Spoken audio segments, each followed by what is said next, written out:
ज्ञानतिमिरन्दस्य ज्ञानञ्जनशलाकया चक्षुरुन्मिलितं येन तस्मै श्रीगुरुवे नमः।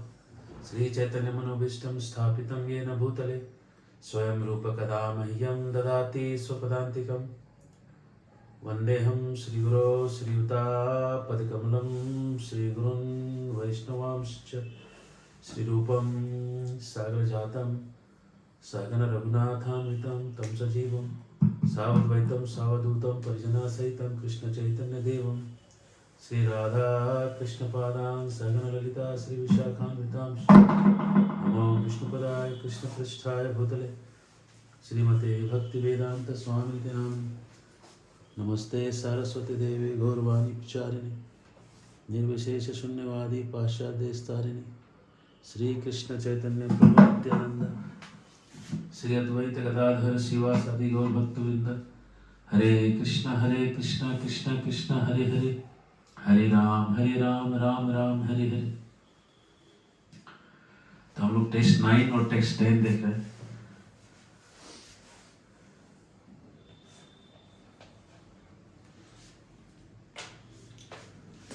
तो हमने पिछली बार देखा कि प्रत्यक्ष प्रमाण से जो है वो ज्ञान एक लिमिटेड रेंज में ही मिलता है। तो उसको हम थोड़ा सा डिटेल में देखेंगे, फिर आगे बढ़ेंगे। प्रत्यक्ष में क्या दिक्कत है?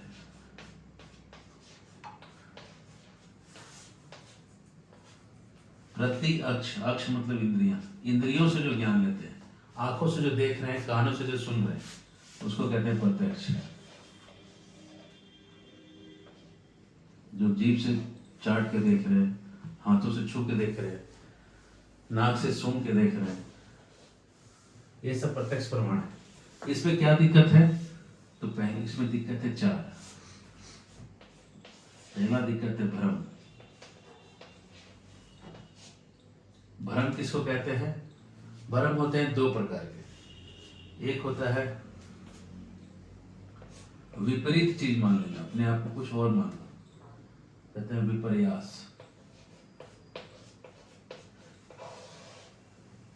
अपने आप को आत्मा और अपने आप को शरीर मान ले, इसको कहते हैं भ्रम होना। और शरीर मानने के बाद हम अपने आप को मोटा पतला मान लेते हैं कि हम मोटा थे, पतले हो गए, पतले थे अब मोटे हो गए, वजन घट रहा है, मेरा वजन घट रहा है, मेरा वजन बढ़ रहा है। अरे आपका नहीं बढ़ रहा है, आप आत्मा है। आपको भ्रम हो रहा है कि आप शरीर हैं। तो ये एक है। दूसरा है संशय।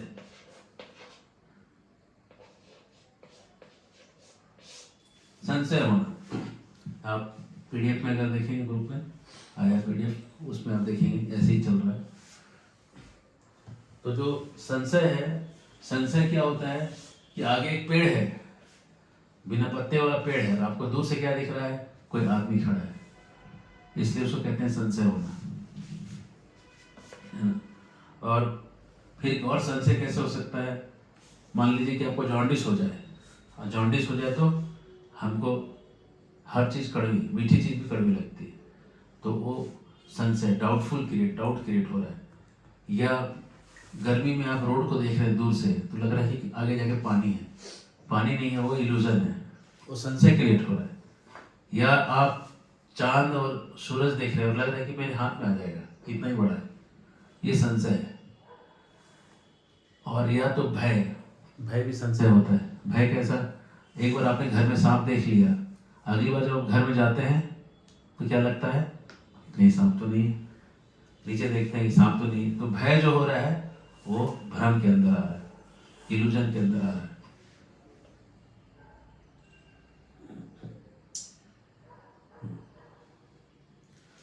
उसके बाद दूसरा दिक्कत है, ये पहला प्रॉब्लम है प्रत्यक्ष का।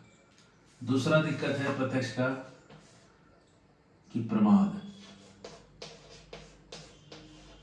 इनअटेंशन, ध्यान नहीं देना। जैसे कोई कुछ बोल रहा है, बगल में भी कोई कुछ बोल रहा है, आपको सुन नहीं रहे। वो तो तुमने सुना क्या? क्लास में जो बच्चे होते हैं उनको अगर बाद में बहुतों को पूछेंगे, अरे बहुत लोगों को पूछेंगे बाद में कि क्या हुआ क्लास में, बोलेंगे पता नहीं क्या हुआ। वो प्रमाद के कारण। सुना लेकिन नहीं सुना, आवाज गई लेकिन आवाज समझा नहीं, इनअटेंशन, प्रमाद, ये दूसरा दिक्कत है। तीसरा दिक्कत है विप्रलिप्सा, चीटिंग टेंडेंसी।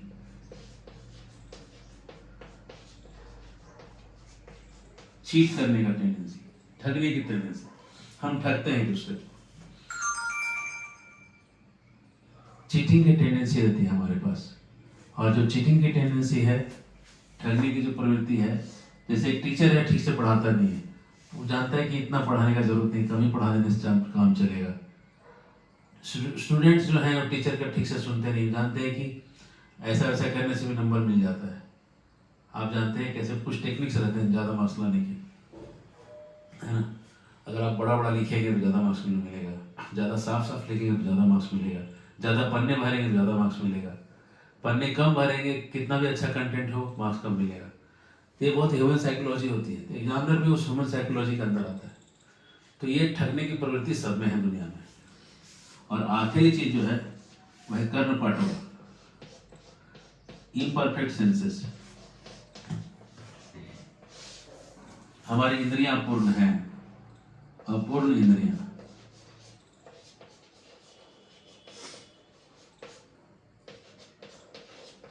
अपूर्ण इंद्रियां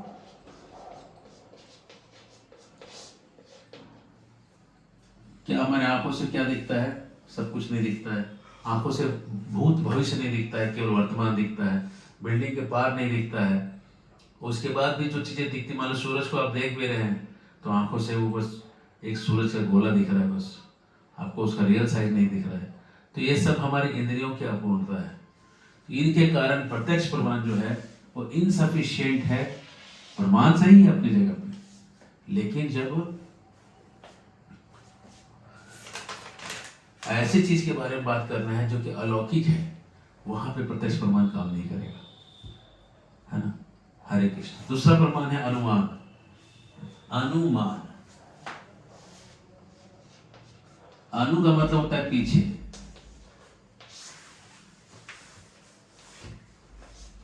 किसी के पीछे। मान का मतलब होता है ज्ञान, मतलब होता है ज्ञान, पीछे हो रहा ज्ञान। मतलब एक पहाड़ है, पहाड़ से धुआं निकल रहा है, आपने देखा धुआं, धुआं देखने से प्रत्यक्ष में अनुभव हुआ आपको धुआं, प्रत्यक्ष में अनुभव हो रहा है धुआं, धुआं प्रत्यक्ष में दिखा। लेकिन धुआं देख के, उस धुआं के पीछे आपने ज्ञान निकाला कि धुआं दिखा, मतलब यहाँ क्या है, आग लगी है। तो आग लगना भी एक सच बात है, ऐसा नहीं आग नहीं लगा हुआ है। अनुमान गलत नहीं है, अनुमान सही है, लेकिन अनुमान से और प्रत्यक्ष से अलौकिक चीज नहीं जान सकते। अलौकिक चीज जानने के लिए यह प्रमाण काम नहीं करेगा। इतना ही बात हो रहा है। तो जीव गोस्वामी बोलते हैं कि इसको छोड़ दो, मतलब ये नहीं कह रहे गलत है, वो कह रहे हैं कि इससे वो चीज नहीं पता चलेगी। हरे कृष्ण।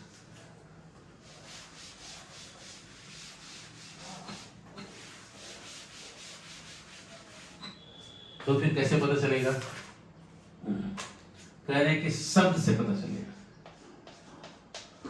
कौन सा शब्द? आप्त पुरुष के द्वारा जो शब्द बोला जाए। आप्त पुरुष किसको कहते हैं? जो यथार्थ जानता, यथार्थ मतलब चीजों को जैसा चाहिए वैसा, एज इट इज।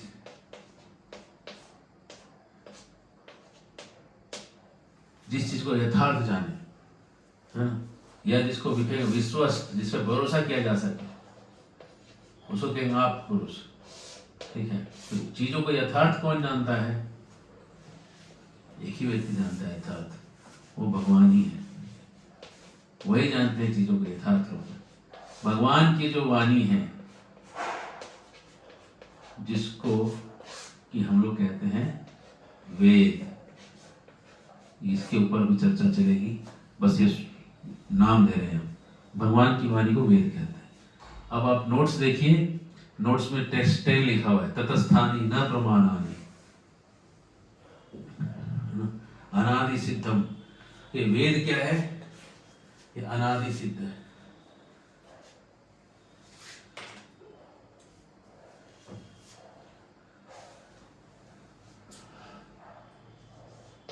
वेद है अनादि सिद्ध, इसका कोई आदि नहीं, और सिद्ध है परफेक्ट। वेदों का कोई सेकंड एडिशन आया नहीं आज तक कि वेद है तो वेद का अगला एडिशन आ गया, नहीं। वेद एक ही बार जो थे हमेशा के लिए वही है। अनादि, इसका कोई ओरिजिन नहीं है, इसका कोई टाइम नहीं है, अनादि है और सिद्ध है। इस पर डिस्कशन करेंगे, लेकिन पहले समझिए श्वेतास और वेदों का ही एक पार्ट है उपनिषद। उपनिषदों में एक उपनिषद है श्वेतावतार उपनिषद, उसका 6.8, उस उपनिषद का 6.8 कह रहा है यो ब्रह्माणं विदधाति, नोट्स देख सकते हैं, पूर्वम यो वै वेदांश्च प्रहिणोति तस्मै, जिसने वेद ब्रह्मा को जन्म दिया उसी ने ब्रह्मा को वेद दिया। तो जिस भगवान ने ब्रह्मा को जन्म दिया उन्होंने फिर ब्रह्मा जी को वेद भी दिया, ज्ञान भी दिया। ये इतना ही कह रहा है।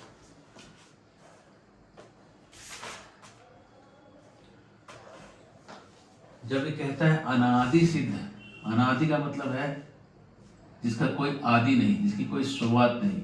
इसको टेक्निकली हम कहेंगे यहाँ पे सार्वकालिक, सभी काल में था वो। वेद ऐसा कोई समय नहीं था जब नहीं था, सारे समय में वेद थे।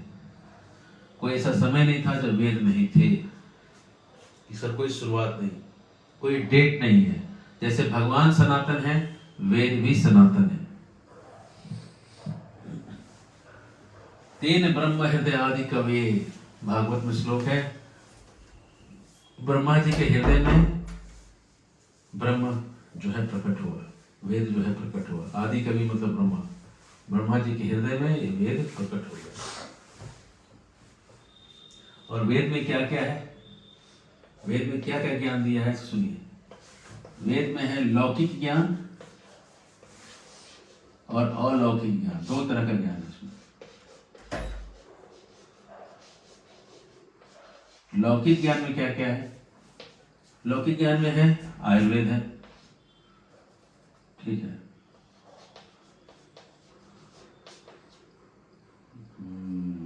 संगीत है, स्थापत्य है,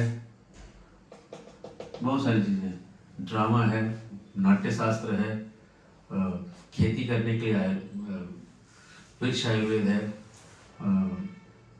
हर एक तरीके की चीजें हैं। घोड़े के बारे में जानकारी चाहिए तो वो है, गाय के बारे में जानकारी चाहिए तो वो है, हर एक फील्ड के बारे में इनको ज्ञान है।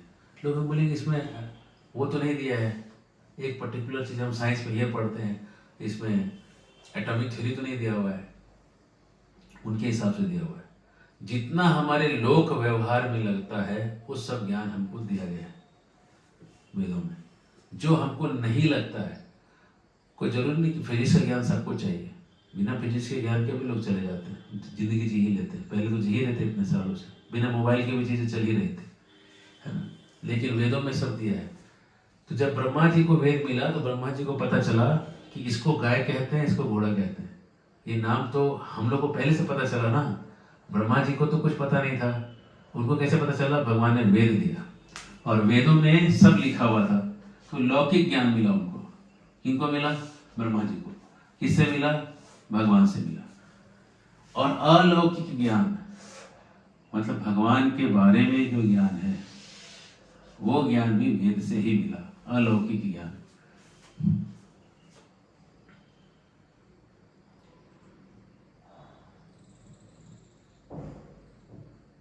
ठीक है।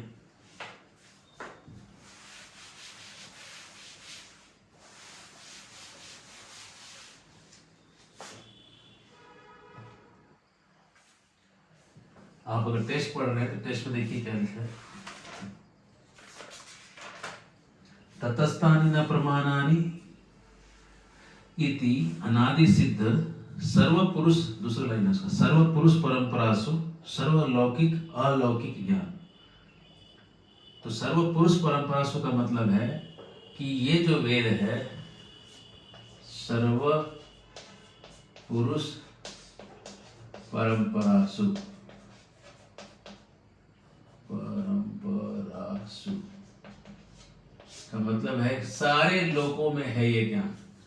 अगर देवताओं के लोक में भी है, मनुष्यों के लोक में भी है, हर जगह ये वेदों का ज्ञान सेम है, अलग नहीं है। तो सर्वपुरुष परंपरासु है सभी जगह। इसको हम लोग एक शब्द में कहेंगे सर्वदैशिक। सर्वदैशिक, कहीं भी जाइएगा वेद का ज्ञान एक ही सेम लग जाएगा।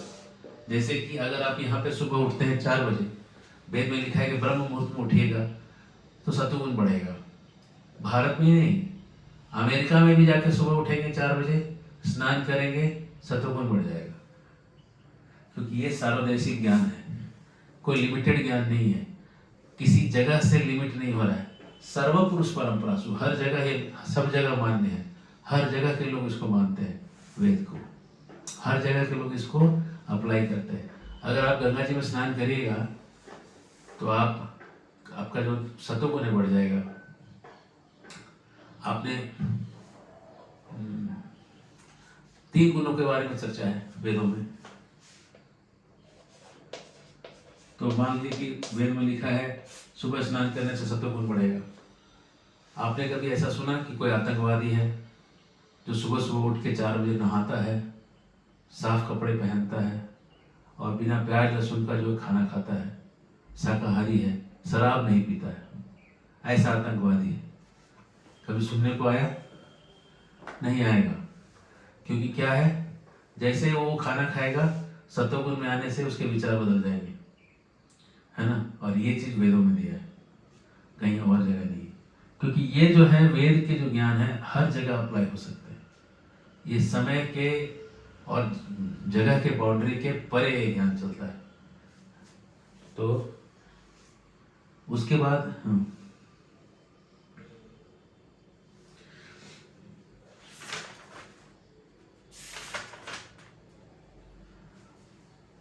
तो कुछ लोग कहते हैं, तो हमने 2 शब्द देखे, सार्वकालिक पहले देखा, सार्वदैशिक। तो 2 शब्द हमेशा याद रखिएगा आज के क्लास से कि वेदों का ज्ञान सार्वदैशिक है, हर जगह अप्लाई होता है, और सार्वकालिक है, सारे काल में था। इससे आपको बहुत कुछ क्लियर हो जाएगा। इसको पूरा हम प्रश्न लेंगे थोड़ी देर में, पहले इसको थोड़ा कंप्लीट कर। कुछ लोग तर्क देते हैं कि वेदों का कोई तो ऑथर होगा। आप कहते हैं कि अपौरुषीय, भगवान ने दिया है, कोई ऑथर नहीं है। भगवान ने दिया ब्रह्मा जी को, ब्रह्मा जी के हृदय में आ गया, वहां से फिर नीचे नीचे बोल बोल के आया, बाद में वेद व्यास जी ने लिख दिया। कोई तो ऑथर होगा। ये कौन है जो ऐसा तर्क देते हैं? ये वो लोग हैं जो वेद को नहीं मानना चाहते, वेद को डिनाई करना चाहते हैं। तो वेद को जो डिनाई करना चाहते हैं, तो क्यों ऐसा डिनाई करना चाहते हैं? इनका कुछ अलग मतलब है, मतलबी लोग हैं।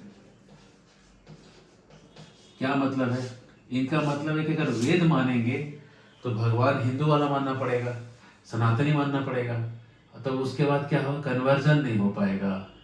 तो ये क्रिश्चियन लोग ऐसा करते हैं। हाँ, ये क्या करते हैं? वेदों को नहीं मानते हैं, और जो वेदों को मानने के लिए, वेदों को गलत साबित करने के लिए ये तर्क देते हैं कि इसका कोई ऑथर तो होगा, कोई तो लिखा होगा, लोग भूल गए होंगे समय के साथ। ऑथर होगा लेकिन लोग भूल गए होंगे। गुड। अब देखिए, वेद पढ़ने के लिए, इसका आंसर है, वेदों को पढ़ने के लिए द्विज लोग होते हैं, उनके परंपरा होती है। मान लीजिए कि वेद के 4 शाखा हो गए, एक शाखा मान लीजिए कोई एक गुरु थे, मान लीजिए कि गौतम ऋषि का एक शाखा है ना। गौतम ऋषि के शाखा में मतलब ये हो गया गोत्र, उनके शिष्य या तो उनके परिवार के, वो सब गौतम ऋषि के गौतम गोत्र कहलाएंगे, गौतमीय, है ना। या सांडिल्य गोत्र हुआ, भार्गव गोत्र हुआ, है ना। बहुत सारे जो बड़े बड़े ऋषि थे उनके अपने अपने गोत्र हुए। गोत्र का मतलब या तो उनका शिष्य है या तो उनका परिवार है। तो अगर आप द्विजों को पूछेंगे कि आप कौन से गोत्र में, सब बता देंगे। भारत में गोत्र सब जानते हैं, जो भी सनातनी है सब अपना गोत्र जानते हैं। तो गोत्र हो गया मतलब कौन से ऋषि से आए वो पता है। तो मान लीजिए गौतम ऋषि को एक पर्टिकुलर न्याय सिखा रहे हैं, मान लीजिए, तो न्याय वाला सेक्शन का कौन सा पार्ट वो बता देंगे। मान लीजिए कि किसी द्विज को आपने पूछा आप कौन है, बोलेंगे शुक्ल यजुर्वेदीय ब्राह्मण है, मान ली कहेंगे, है ना। तो यजुर्वेद का शुक्ल वाला पार्ट और एक कृष्ण वाला पार्ट, तो उसका डिटेल वो शाखा बता रहा है, ठीक है। शाखा के बाद होता है परवर, सब डिवीजन। तो जो गोत्र बता दे रहा है, शाखा बता दे रहा है, परवर बता दे रहा है, वो वेद का कौन सा सेक्शन उसके परिवार में आया है, इतना तक बता दे रहा है। ऑथर का नाम कैसे भूल जाएगा, ये संभव ही नहीं है। इतना डिटेल बताने वाला व्यक्ति अपने ऑथर को कैसे भूल सकता है, पहला तर्क। दूसरा तर्क तो और भारी है। देखिए ये जो वेद है, ये वेद को सारे, कुछ लोग नहीं मानते हैं, जैसे कि बुद्ध नहीं मानते, बुद्ध के फॉलोअर्स नहीं मानते वेद को, ठीक है। और ये जो क्रिश्चियन और ये मॉडर्न साइंटिस्ट लोग हैं, वो लोग नहीं मानते। मान लीजिए ये लोग हमेशा कमियां निकालते हैं कि वेद कब आए, इनका एज निकालो। इनके बीच में कोई कॉमन मत नहीं है कि भाई वेद कब आया। कोई कहता है 1500 साल 20 पहले, कोई कहता है 3500 साल पहले, कोई कहता है कुछ, कोई कहता है कुछ। सब प्रश्नवाचक, क्वेश्चनेबल है सब। कोई एक कॉमन अंडरस्टैंडिंग नहीं इनके बीच में, कोई इनके पास कोई दलील नहीं है जो कि सही में टक्कर का दलील है। लेकिन जो मानने वाले उनकी संख्या देखिए, शंकराचार्य जी बहुत बड़े आचार्य हुए, स्वयं शंकर जी के अवतार हुए। रामानुजाचार्य स्वयं राम अनुज, राम के छोटे भाई लक्ष्मण जी के अवतार रामानुजाचार्य, दक्षिण भारत के श्री वैष्णव संत। मध्वाचार्य जी उड़पी के बहुत बड़े संत थे। मध्वा बहुत ही स्ट्रांग है इनका कम्युनिटी, है ना। उसके बाद मध्वाचार्य जी ये 1000 साल पहले आए, ये 800 साल पहले आए, करीब करीब मोटा मोटे। निम्बार्काचार्य ये मानते वेदों को, निम्बार्काचार्य। कुमारिल भट्ट बहुत बड़े आचार्य हुए। शंकराचार्य इन्हीं को हराना चाहते थे, ठीक है। उसके बाद महाप्रभु चैतन्य महाप्रभु ने वेदों को माना है। रूप गोस्वामी ने माना है, उन्हीं की परंपरा में, है ना। ये सारे के सारे आचार्य, ये ऐसा नहीं कि तत्वों में फर्क नहीं है। द्वैतवाद, अद्वैतवाद, विशिष्टाद्वैतवाद, द्वैत अद्वैतवाद, अचिंत्य भेद भेद, इस सब के तत्व अलग जरूर हैं, लेकिन सब ने एक चीज माना है कि वेद जो है वो अपौरुषेय है। वेद अपौरुषेय हैं, ये सब मान रहे हैं। किसी व्यक्ति का लिखा हुआ नहीं है, भगवान से स्वयं आया है। इस बात पे सारे आचार्य ठीक मार देंगे, इन्हीं को कोई दिक्कत नहीं, ठीक है। हरे कृष्ण। तो भाई लोग मानते क्यों नहीं है, ये जो मतलबी लोग हैं मानते क्यों नहीं इनके बातों को। बात यह है कि अगर मानेंगे तो जीवन में परिवर्तन करना होगा। प्याज लहसुन छोड़ना होगा, नॉनवेज छोड़ना होगा, दारू छोड़ना होगा, परस्त्री गमन छोड़ना होगा, पापमय कृत्य छोड़ने होंगे। तो छोड़ सकते नहीं हैं तो आसानी से गवर गवर गाल बजाते हैं, कहते हैं कि ये सब गलत है, क्योंकि सही हो जाएगा तो फिर फॉलो करना होगा, है ना। हरे कृष्ण। दिक्कत ये है, हरे कृष्ण। लेकिन वेद को समझने के लिए डायरेक्ट आप समझ नहीं सकेंगे, इसके लिए चाहिए गुरु, और गुरु के पास जाके करना होगा शरण। शरण लेना पड़ेगा, शरणागति करना पड़ेगा। शरण लेंगे तो आप सीख पाएंगे, है ना। तो आप देखेंगे कि पूरे भारत में आप घूम लीजिए, हर जगह वेद एक ही वर्जन मिलेगा। उत्तर चले जाइए, श्रृंगेरी, आप वहाँ पे जोशीमठ चले जाइए, कर्नाटक में श्रृंगेरी मठ चले जाइए, इधर जगन्नाथपुरी में आप चले जाइए, है ना, द्वारका में चले जाइए, चारों धाम में रामेश्वरम चले जाइए, कहीं भी आप चले जाइए, उड़पी चले जाइए, दक्षिण में श्री वैष्णव का दिग्गज स्थान कावेरी के तट पे श्री रंगनाथ जी का पावन मंदिर, श्री रंगनाथ मंदिर आप चले जाइए, श्री रंगनाथ क्षेत्र आप पहुंच जाइए, कहीं भी आप चले जाइए, आपको सेम वेद सब जगह मिलेगा, सेम वेद हर जगह मिलेगा। आप बोलेंगे इसमें क्या बड़ा बात है? बहुत बड़ा बात है, सुनिए क्या बड़ा बात है। आपने कोई ऐसा किताब देखा है दुनिया में जिसका कि एक ही वर्जन है, वर्जन चेंज नहीं होता और एक्सेप्टेड बाय ऑल? कोई ऐसा किताब आपने कभी देखा है जिसका एडिशन नहीं आए, जिसका आ गया कि फुल एंड फाइनल किताब आ गया? कभी आपने देखा है कि साइंस वाले बोले कि एक फार्मूला निकल गया फुल एंड फाइनल, अब कोई फार्मूला चेंज नहीं होगा, और उसको सारे साइंटिस्ट एक्सेप्ट कर ले?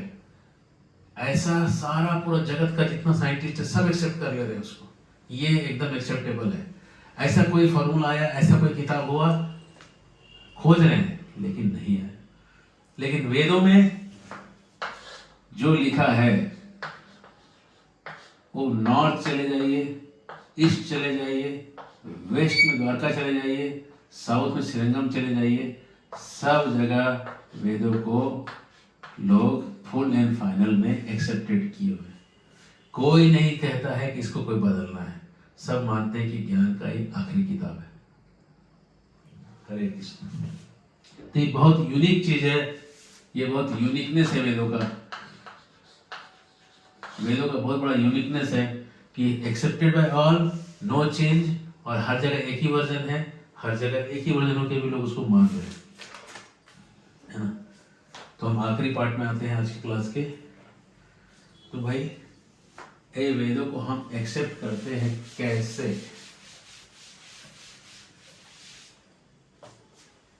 तो कहते हैं कि वेद कहते हैं कि हम परफेक्ट हैं। बोलिए ये कैसे कह रहे हैं? खुद ही कह रहे हैं कि हम परफेक्ट हैं।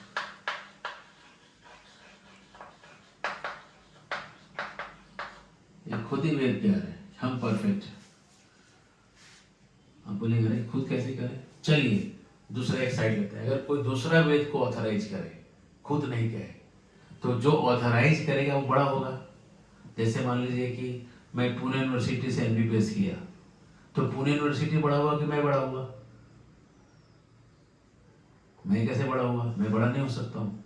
जिसने मुझे ऑथराइज किया वो बड़ा हो गया ना। तो अगर वेदों को कोई ऑथराइज करेगा तो वेदों से तो ऊपर का चीज होगा ना वो। फिर तो वेदों से ऊपर कोई चीज हो नहीं सकता है, थ्योरेटिकली भी नहीं हो सकता। थ्योरेटिकली भी कुछ नहीं हो सकता है वेदों से ऊपर। जब नहीं हो सकता है तो वेदों को ऑथराइज तो कर ही नहीं सकता। जैसे कि आप समझिए, मैं एक बार मुझे एक शिक्षक ने बताया कि पीएचडी की डिग्री कोई पीएचडी वाला ही दे सकता है, एक पीएचडी ही वाला दूसरे को पीएचडी दे सकता है। तो मैं कहता हूँ ठीक है। मैंने अपने टीचर से सवाल किया, पहले पीएचडी वाले को कैसे पीएचडी मिला? उसको पीएचडी किसने दिया? पहले पीएचडी वाले को पीएचडी किसने दिया? सवाल आता है ना। तो कहते हैं उसने खुद से ले लिया, खुद से डिक्लेयर कर दिया मैं पीएचडी हूँ और मैं आपको दूंगा करके पीएचडी चालू हो गई। तो पहला जो होगा उसको तो सेल्फ ऑथराइज करना ही हुआ होगा ना। तो वैसे ही वेद जो है ये खुद ही ऑथराइज कर सकते हैं खुद को, स्वाश्रय दोष नहीं लगेगा। इसको कहते हैं सर्कुलर रीजनिंग, सर्कुलर रीजनिंग कहते हैं इसको गोल गोल घुमाना नहीं कहते, ये तर्क है। ये गोल गोल घुमाना नहीं है, गोल तर्क ही है कि क्या है, वो खुद को ही ऑथराइज खुद करेगा, है ना। और फिर खुद को ऑथराइज करके फिर दूसरों को करेगा। उससे ऊपर कुछ है ही नहीं, कोई चीज है नहीं उसके ऊपर, समझ रहे हैं। और चूंकि इसके ऊपर कोई नहीं है इसलिए इसको कहते हैं अपौरुषेय। अपौरुषेय शब्द प्रमाण, है ना। तो चूंकि वेदों के अगेंस्ट जितने भी तर्क थे वो डिस्प्रूव हो गए। किसी ने ये प्रूफ नहीं करके दिखाया कि वेदों का कोई टाइम है, वेदों का कुछ काल है, ऐसा नहीं दिखाया। तो कहते हैं कि अगर एक चाबी है और चाबी अगर मैं बोलूं कि मेरी है और आप कहें कि आपकी नहीं है, सब लोग कहे कि उनकी नहीं है, चाबी किसकी हो गई? मेरी हो गई। इसको कहते हैं परिशेष न्याय। ये आखिरी चीजें बता रहे हैं, परिशेष न्याय।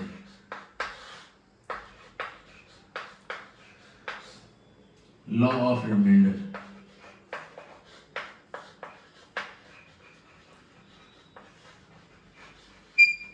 बचे जो कोई क्लेमेंट नहीं है, कोई क्लेम करने वाला नहीं, तो जो एक क्लेम करने वाला उसी का।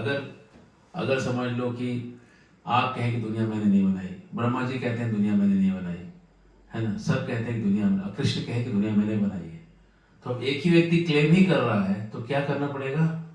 एक्सेप्ट करना पड़ेगा कि दुनिया कृष्ण ने बनाई। इसको कहते हैं परिशेष न्याय। तो चूंकि कोई बच नहीं रहा है, जो सारे तर्क हैं बल कट रहे हैं, वेद खुद ही क्लेम कर रहे हैं कि हम सही हैं, और ऐसा क्लेम करने वाला कोई दूसरा है नहीं, इसलिए परिशेष न्याय से साबित हुआ कि वेद जो है परफेक्ट ऑथोरिटी है, वेद परफेक्ट है, ये साबित हो गया। हरे कृष्णा कृष्णा कृष्णा हरे हरे, हरे राम राम राम हरे हरे। तो हमने 10वां टेक्स्ट पढ़ लिया, 10वां श्लोक कर लिया है तत्व संदर्भ का। 11वां हम अगली बार देखेंगे। किन्हीं कोई प्रश्न है तो पूछ।